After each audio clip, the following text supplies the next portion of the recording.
Hey, church family, another day, another psalm. Today we are in Psalm 36, so let's take a look at it together. Much like Psalm chapter 1, this psalm is a comparison between two kinds of people, the wicked and the upright. They stand on opposite ends of the psalm, and it is the thing in the middle that makes all the difference. Notice first how thorough David is in his description of the wicked. He describes their heart, their eyes, their mouth, and their thoughts.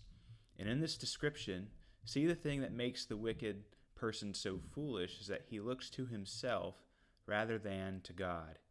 He is trusting in his own plan instead of in the Lord's.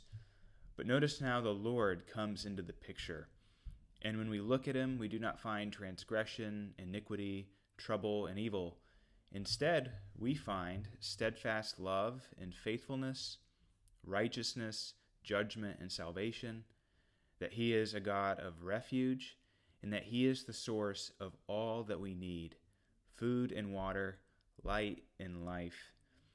And rather than looking to themselves, we see that the upright look to God, and by looking to God, they find everything else. And this is a pretty clear comparison, and I hope that it is obvious that David is painting a picture that it is far better to look to God than to trust in yourself. But if we're honest, this is easier said than done, right? And David knows this, and that is why this psalm ends with a prayer. See, he asks God for two things.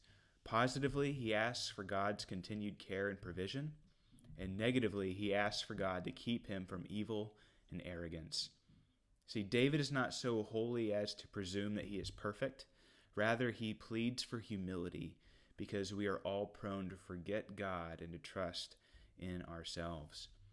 So may we be that kind of people who ask God for a gospel-fueled self-awareness and humility that moves us away from our own schemes and toward our Lord's steadfast love.